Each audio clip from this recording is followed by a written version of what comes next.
Welcome everyone, I am Evan Delaney alongside here with Brandon Sejo, and this is Bearcat Blitz. Bearcast Media's Bearcat Blitz is back for the 2015-2016 season.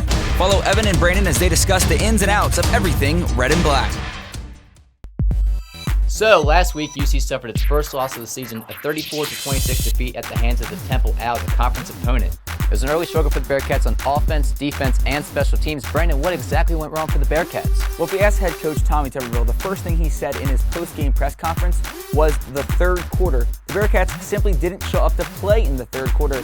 The opening kickoff for the second half, Temple returned for a touchdown, and then the ensuing kickoff was an onside that Temple recovered. Also, Gunnar Keel threw 4 interceptions.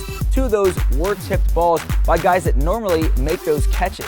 Yes, Mikael McKay and Max Morrison, who struggled early in both games with drop passes and incompletions, were the cause of those 2 interceptions.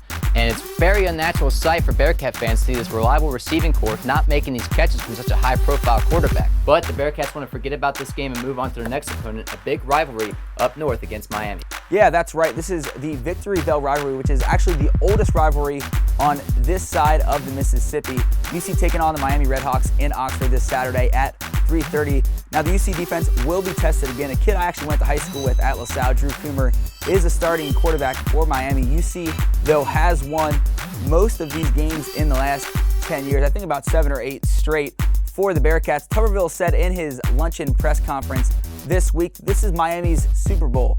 Now, I talked to a couple players up at Miami, and they weren't too excited hearing that from Tuberville, so I'm sure that they'll be fueled up for this game. Moving on to week 4 for the Bearcats. That's going to be in Tennessee against a pretty good offense in the Memphis Tigers. Yeah, it's a big test for the UC defense.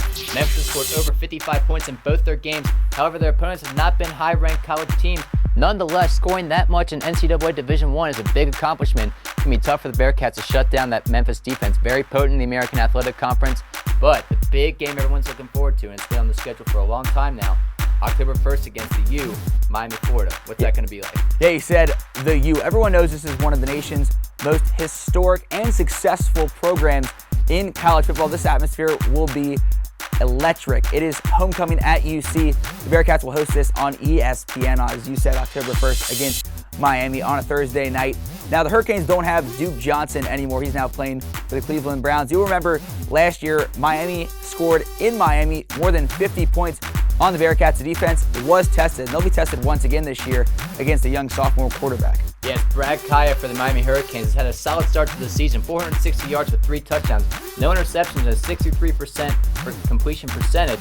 He had a great true freshman season last year. Without Duke Johnson, it might be a little difficult for him to not go back to his safety net, but it's going to be another big test for the Bearcats defense, probably facing the best quarterback so far of this season. Yeah, we'll talk about that. You know, you have the game at Memphis, which is going to be a Thursday night on ESPN. Then the Miami game on ESPN Thursday night at home. Then they go out west on the road to a team like BYU, who, if you remember, had that incredible Hail Mary win against Nebraska in week 1. That was crazy. I haven't seen anything like that in week 1 in a long time. But yeah, 3 games which give UC the potential for, of course, what's on everyone's mind, the chance to hop to the ACC or the Big 12 conference realignment. People are going to be watching all around the country, so it'll be cool and fun to watch UC over the next 4 weeks. Absolutely. Well, thank you guys for tuning in.